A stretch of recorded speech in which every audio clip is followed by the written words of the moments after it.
capítulo 18. Diz assim: portanto, aquele que se humilhar, como esta criança, esse é maior do reino dos céus. Nós estamos aqui, né, iniciamos o livro de Mateus, e com essa iniciativa do livro de Mateus, nós estudamos algumas coisas, né? Vocês estão combinando até hoje algumas dessas coisas, como por exemplo o caráter, né, do reino. Estão estudando o padrão do reino, o título do reino, a revelação do reino, e a partir desse momento a gente vai dar um curso, um novo passo a respeito de Mateus para ser estudado. Vocês não estão prestando atenção aqui? Eu sei que esse ramo é entoado, também está me irritando um pouquinho, mas vou ficar focado aqui na ministração, porque essa parte é a parte que dá um pouco de sono. Já está com o sangue já fervido aí em videira, né? Estamos bem eletrizados, mas vou ficar focado aqui um pouquinho. Então, assim, nós já estabelecemos aqui um marco em relação ao caráter de Cristo, já estabelecemos um marco em relação à revelação que você traz a semente, mas aí, agora, pessoas já inseridas nesse contexto da igreja, no contexto do reino, de uma vida do reino, a gente vai trabalhar com a perspectiva agora de como a gente lidar com isso no dia a dia, na igreja, entre os irmãos. Por quê? Porque essa parte, apesar disso eu não gostar muito do tema, mas é a vida prática da igreja, não é isso, Adilson? Embora o Adilson prefira viver do reino, né? Então, qual é a diferença de uma coisa para outra? A diferença da vida prática da igreja em relação ao viver do reino. A vida prática da igreja seria, como conversamos ontem, né? Seria como vocês aprenderam agora que a intenção tem que ser boa, aquilo outro e tal. E aí vocês também estão entendendo um pouco sobre o serviço, estão praticando o serviço, sendo que, para quê? Qual o objetivo disso? Se você ficar na vida prática da igreja, como só assunto da vida prática da igreja, você vai vir para uma reunião, para outra e praticar tudo que você aprendeu. Mas qual a finalidade disso, né? A finalidade disso seria um tema sugerido pelo Adilson, seria o viver do reino, porque seria como que praticar determinadas coisas com vista à manifestação do reino, porque sendo a igreja um meio e não um fim em si mesmo, entendeu? Porque assim, a finalidade não é para que pratiquemos e depois no domingo que vem pratiquemos outra vez e no outro domingo, numa outra reunião, no culto jovem, aquilo, continuemos praticando. Até um dia que na nossa velhice, que a gente fala assim, e aí? Em que tudo isso deu? Não, mas o aperfeiçoamento disso é com vista para o reino, para a manifestação de Cristo. E diz assim na Escritura, né? E quando Cristo, que é a nossa vida, se manifestar, então seremos manifestados com Ele em glória. Amém? Quem crê nisso? Poxa, o amém não está nem sequer de longe parecido com o amém dos louvores. Vamos dar um amém mais forte. Amém! Vamos falar junto assim, olha. E quando Cristo, que é a nossa vida, se manifestar, seremos manifestados com Ele em glória. Então essa é a visão. Esse é o ideal da vida do reino. É aprendermos para que esse dia chegue. Expressemos, até que um dia manifestemos. Amém? Então, o tema aqui só tinha essa função de parametrizar uma coisa e outra. Então eu li sobre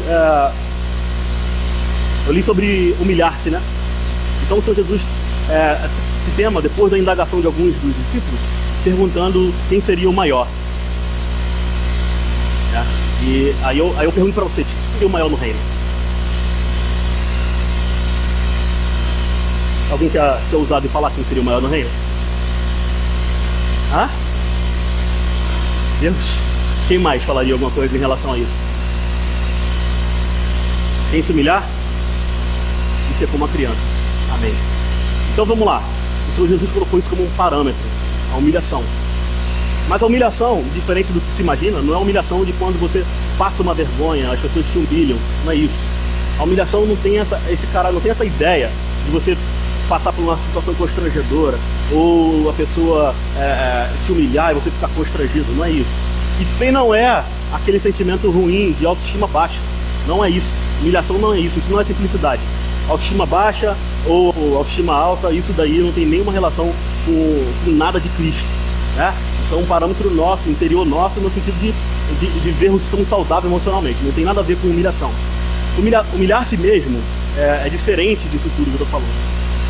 Humilhar a si mesmo é como você se encontra numa circunstância na vida e você, mesmo estando com razão, porque quando falamos do reino, falamos de coisas que estamos com razão na maioria das vezes. Por exemplo, o reino não tem como objetivo, por exemplo, passar por um problema do dia a dia.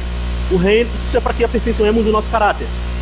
Mas para você ser um herdeiro do reino, alguém ter um status do reino, digamos assim, reger mais cidades ou isso, aquilo, outro, é necessário que passemos por injúria. Não foi isso que lemos no Mateus 5?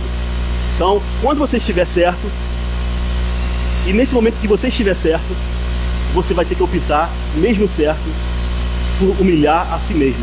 Ou seja, a tua postura em relação à humilhação vai ser a seguinte: você optar em humilhar a si mesmo. Passamos por isso continuamente na vida. Às vezes estamos certos numa situação, passamos por dificuldade na vida, mas o que você faz? Você escolhe defender a sua razão, brigar, fazer acontecer, ou você escolhe humilhar a si mesmo? Não, fala, não, peraí, eu vou perder minha razão agora, eu realmente não estou certo, então vamos acalmar os ânimos, rever os conceitos. Isso estaria propenso a tomar o reino para si, entendeu? Essa é a grande diferença entre ser humilhado ou ter autoestima baixa e optar humilhar a si mesmo. Nota que Jesus não está falando que a pessoa deve ser humilde no sentido de pobre. Nota que Jesus também não está falando que a pessoa tem que fazer cara de coitado. Porque isso aí seria o problema da autoestima baixa, como que eu falei, né? Onde Satanás trabalha firmemente com o seu império. Porque quando lemos ali a armadura de Deus, né, no capítulo 6 de Efésios, lemos que a armadura tinha um capacete. Amém? Então, qual o objetivo de Satanás? Atacar a mente dos crentes, é isso? É ou não? Dá um amém, irmão, por favor. Digam que estão acordados. Então, veja bem, então esse problema da autoestima baixa não tem nenhuma relação com a humildade ou com a humilhação a si mesmo. Porque Satanás está investindo fortemente para fazer com que você se sinta menor dos menores. Não como menor no sentido que realmente ele se enxerga, mas um menor no sentido de pobre coitado. Oi? Amém. Amém. O pobre coitado, o pior dos piores. Tu olha pra pessoa assim, não sou nem digno de olhar pra cara do Geilson. Que tua autoestima tá abalada, né? Poxa, o Geilson é tão bonito. E eu não sou nem sequer ao menos bonito igual a ele. Né? Então isso daí é um sentimento das trevas. Né? Ou a Denise toca aquele violão tão maravilhosamente bem. Né, Denise? E aí a gente fala assim, não, eu não sou digno nem de tocar com a Denise, ela toca demais. Então isso é um sentimento de Satanás, meu. Autoestima baixa. Isso é o oposto de humilhar-se a si mesmo, que é uma conquista para o reino. Então, humilhar a si mesmo, vamos lá, vamos só recapitular. É quando você se depara com uma circunstância na vida, onde você é injuriado, você é injustiçado, e aí você vai optar por humilhar a si mesmo. Então, falando, eu decido me humilhar. Óbvio que quando falamos assim, dá a impressão de que toda a nossa vida está sob o nosso próprio domínio, como se não tivesse outros agentes atuando. Como eu falei, Satanás, com a nossa autoestima baixa, como, por exemplo, o nosso próprio ego, que diz naquele momento que você está certo e ponto final, entre outros fatores. Não vou passar vergonha na frente de todo mundo, não vou me humilhar nada, eu não vou fazer isso, eu não vou fazer aquilo. Mas o Senhor Jesus não está contando com o que você pode fazer, ou contando que Satanás simplesmente ganhou essa guerra, mas está contando que nós falamos aqui mais cedo, a fé. Amém? A fé é exercitada. Amém? Não foi isso que foi dito aqui maravilhosamente bem, muito bem expressado? Quando optamos e aí entregamos ao Senhor e ficamos do lado do Senhor, não é isso? O que aquela mulher, quando ia ser apedrejada, Jesus falou assim, ó, depois que salvou a vida dela, vai e não peques mais. O que ela fez? O que ela fez? Não ouvi, irmão, está muito baixo. Continuou com ele. Mas ele não falou para ir? Mas por que ela ficou? Ela entendeu o óbvio. Então o lance é continuarmos fincados nele. Ficar do lado aqui, o lance gostou do lance, né? Pareceu bem jovial, né? Que não foi da última vez, como eu falei, né? Então, veja bem, então optamos em seguir ao Senhor. Optamos a permanecer firme nessa fé. A fé é o firme fundamento das coisas que não se veem, mas se esperam. Então temos aqui a fé e a esperança. A fé é o que o Senhor Jesus disse. É crer e receber e recebereis. Então a fé ela tem esse nível. Você crê hoje e recebeu. E receberá no futuro. E aí a esperança. Então a fé e a esperança caminham junto nesse sentido. Porque fé é uma crença atual. Tipo assim, eu creio que eu já recebi e receberei. Não é, creio que um dia eu vou receber, um dia vai acontecer. Não, então eu creio, mediante a minha fé, eu vou reinar com Cristo em glória. Eu não posso crer diferente. Então seria basicamente ensinar sobre fé e falar para vocês, nós não vamos reinar, porque é impossível. Estranho, né? Não soaria desvirtuado isso. Porque eu falo para vocês que nós devemos ter fé e falo em seguida que nós não vamos reinar porque é impossível. Mas eu estou falando da fé, falando de mim. Se eu estivesse falando de mim, realmente seria impossível. É o que nós estudamos aqui também no caráter, né? Então vamos lá. Vamos passar para o próximo tópico. Eu sou assim, eu falo por tópico, por caixinha, tá? Me tolerem bastante. Eu falo, agora vamos para a próxima parte. Falei bastante do assunto? Não, Milton, eu me veio uma alusão aqui na cabeça, muito legal. Em relação à humilhação. Diz assim, ó, confio no Senhor, confio no monte de Sião, que não se abalam, mas permanece para sempre. Por que eu vou utilizar o monte de Sião, esse salmo, e estou falando que é uma alusão? Porque olha só, se você for em Israel, um dia, eu creio que todo mundo aqui vai poder ir a Israel, vai ter condições financeiras para ir a Israel, amém? Quem quer visitar as terras lindas lá, maravilhosas, onde o Senhor Jesus nasceu, onde o Monte Sião é, aí um dia você vai pedir para ir no Monte Sião. Aí quando você chegar no Monte Sião, eles vão te mostrar um monte maravilhoso, lindo. Caramba, isso aqui é o Monte Sião da Bíblia. Tu chora, porque é lindo, maravilhoso. Você fala assim, realmente os salmistas estavam inspirados por terem escrito em relação ao Monte de Sião, porque ele é bonito mesmo. Aí só que você faz o seguinte, pede para o guia turístico, encarecidamente, para te mostrar o verdadeiro Monte de Sião. Você caiu na história, no conto da Carochinha. Não te mostraram o Monte de Sião nenhum. Aí ele vai te mostrar o Monte Sião verdadeiro. O Monte Sião verdadeiro, ele é um bolinho de terra assim, ó, de 1 metro só, mais ou menos de altura, 53 centímetros mais ou menos. É muito alto de terra. Sério, por que é tão inspirado? Por que é tão maravilhoso? É tão lindo, mas ele é tão pequenininho. Estranho isso, não é estranho?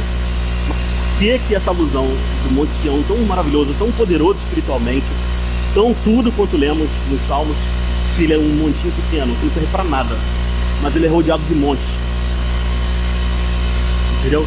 Ele é rodeado de outros montes assim, poderosos, grandes, bonitos, vistosos, sendo que num dado momento do dia, quando cai a relva, toda a água que se concentra nos outros montes fica nele. Então todo o suprimento de Deus é para os humilhados. Amém? Entendeu por que é falado tanto do Monte Sião? Porque a nossa postura com o Filho de Deus, receber todas as sortes de bênçãos espirituais na gente celestial em Cristo Jesus, humilhados. Desfrutar disso tudo para os humilhados, não é para os exaltados, não é para o outro monte que está do lado do Monte de Sião, e sim para ele que recebe todos os benefícios. Bate nos outros, cai e não fica nos outros, fica tudo nele, retido no Monte Sião. Então é só uma alusão para a gente entender o que em relação a essa questão da humildade, da humilhação. No versículo 6, eu vou só ler os chaves. Versículo 6 do capítulo 18. Vou ler só os capítulos chaves.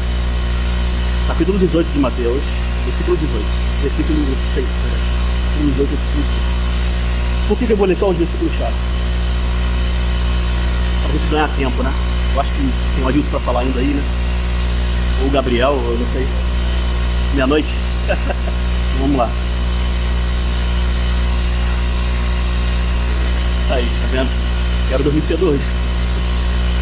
Diz assim no versículo 6: qualquer porém que quiser tropeçar deste pequenino que crê em mim, melhor que fora lhe pendurasse o pescoço uma pedra grande de moinho e afogasse no fundo do mar.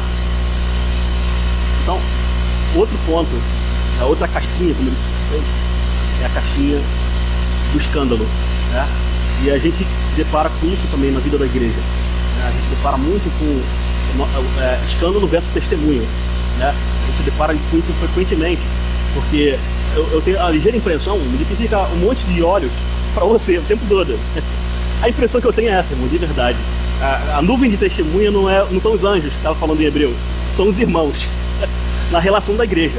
Eu tô rindo porque é engraçado, porque se você dá um deslizezinho, às vezes que não fere nada na sua conduta, é óbvio que a galera vai ficar de olho em você, e aí isso te fecha um monte de portas, né?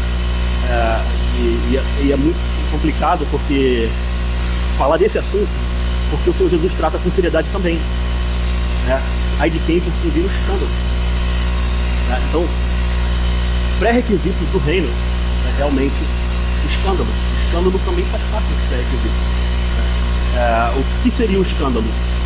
Porque numa relação entre pares, utilizar o termo pares, qualificando cada irmão como igual, tá? Numa relação entre pares, a gente tem que ter algumas posturas. E nem sempre a questão de pecado ou não pecado tem a ver com uma relação de testemunho ou não.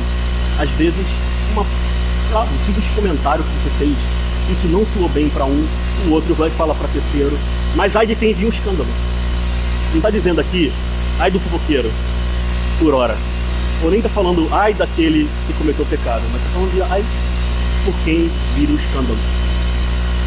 Então essa é uma questão a ser examinada. Eu falo com bastante temor esse assunto, porque realmente é necessário ser visto.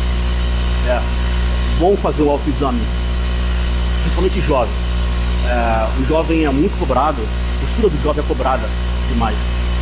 E geralmente o jovem não tem postura. Mas também nós não servimos uma religião, mas temos pares. Olha só que hipocrisia. Nós não servimos uma religião e temos pares. E os pares nos olham, nos veem e esperam algo da gente. E ai de quem por quem vira um escândalo. Então é bom sempre para o jovem examinar esse ponto. O testemunho, da postura, da relação para o que diz para o irmão mais velho. Como se comporta com o irmão mais velho? Porque às vezes o irmão mais velho fica ofendido com um jeito enérgico da gente de ser, menos eu. É enérgico de nós sermos menos eu. Como diz a Tailane, eu sou coxinha. É assim, coxinha?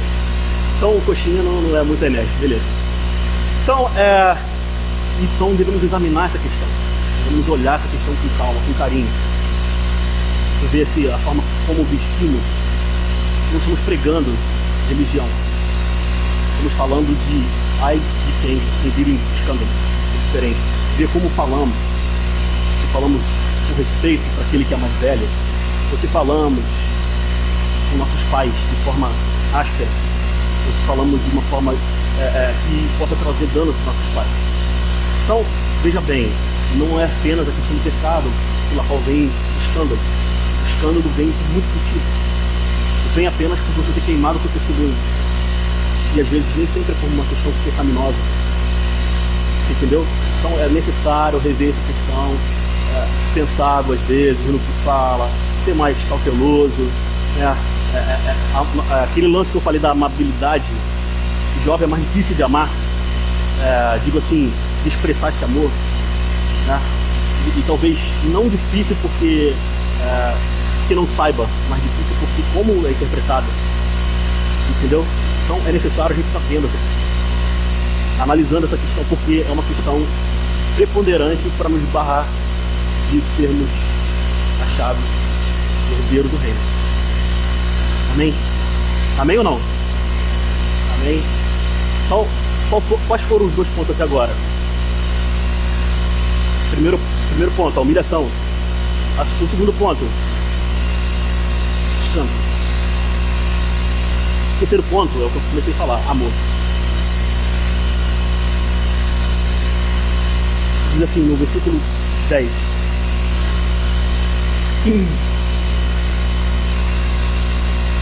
Vede, não desprezeis a qualquer destes pequeninos, porque eu vos afirmo que sois...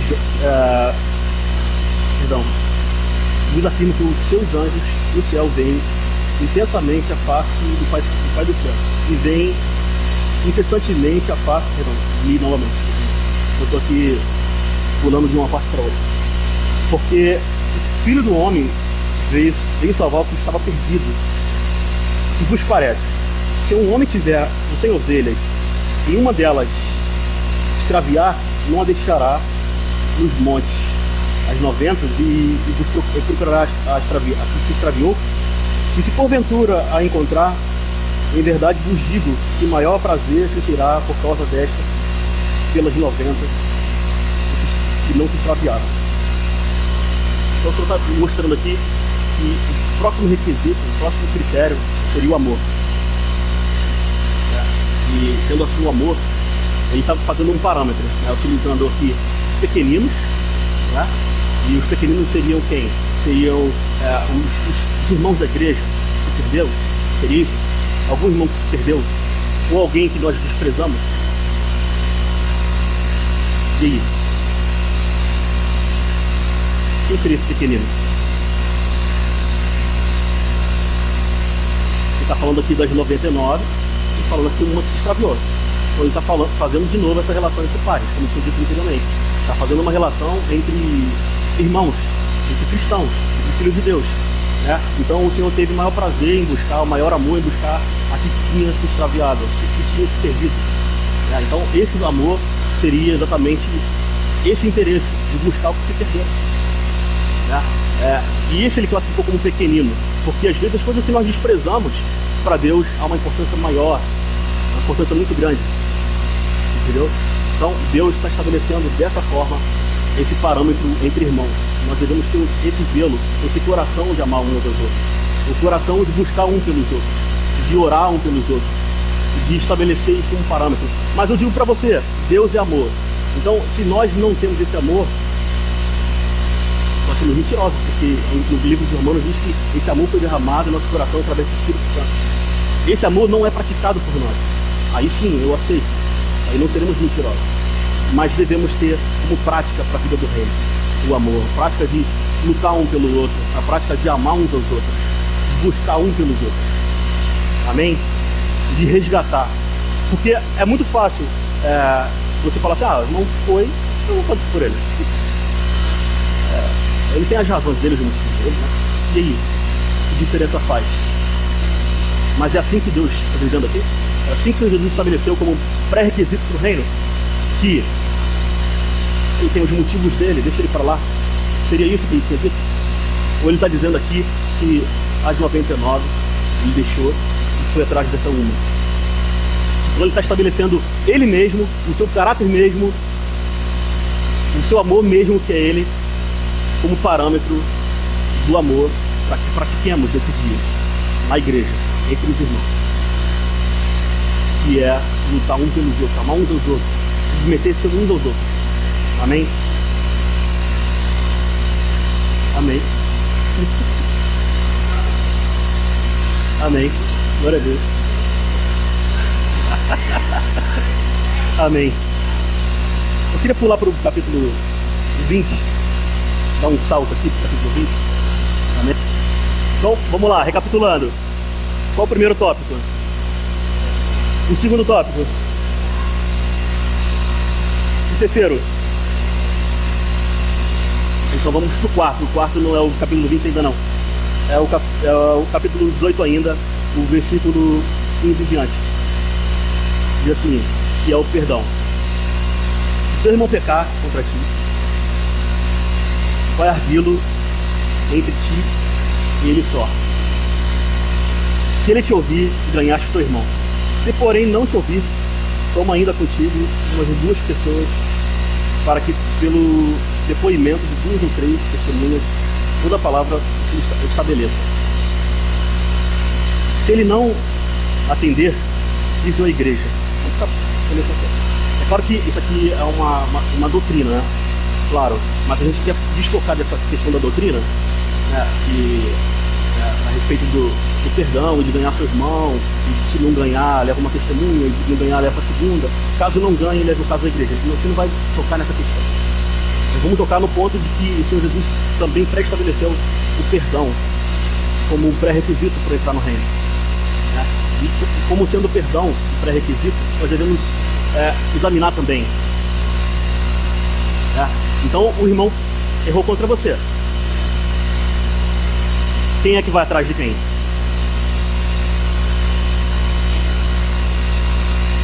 Não estou ouvindo. Eu errei contigo, você vem até mim. Isso aí. Isso seria como você está estabelecendo aqui. O ofendido é que vai atrás do que ofendeu. E procure ganhá-lo. Procure ganhá-lo, né? Então veja bem, então o lance aqui é ganhar o irmão.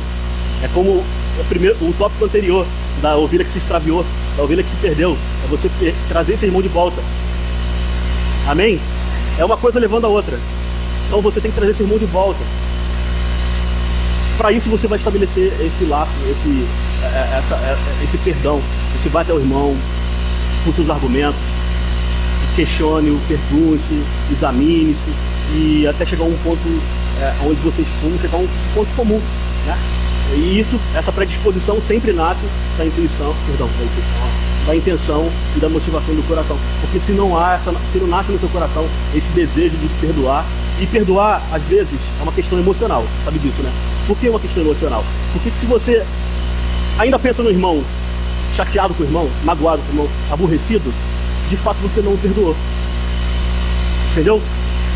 Então é uma questão emocional, é uma questão que você precisa tratar emocionalmente.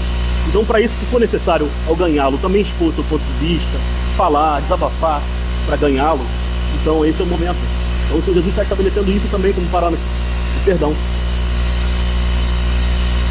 Agora vamos para o 20.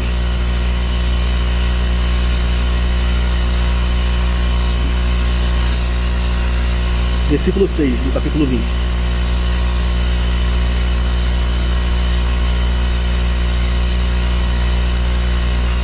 Diz assim: e saindo por volta da hora 1:10, encontrou outros que estavam preocupados, perguntando-lhe: por que estiveste aqui desocupado o dia todo? Então essa parábola ela trabalha com a perspectiva de pessoas desocupadas, trabalha com a questão do serviço, trabalha com a questão do Senhor preocupado com essas pessoas em relação ao seu serviço. Então vemos aqui que também, não apenas esses tópicos que eu levantei, mas também o nosso serviço. Então eu falei no início que o nosso serviço é importante. Então o Senhor está preocupado também com o nosso serviço adequado, claro, por isso que tratou de questões anteriores, porque o nosso serviço tem que ser adequado, mas também temos que servir, né? Então ele questionou: por que está preocupado, né? Então esse questionamento nos leva a uma conclusão, nos leva a pensar que o Senhor tem essa preocupação em relação ao nosso serviço. Ele não quer de forma alguma que você sente aqui como um espectador, tudo os braços igual a Ana Karen, e olhe pra mim tipo assim, eu continuo falando. Mas ele quer despertar todos pro serviço, invista o reino. Amém?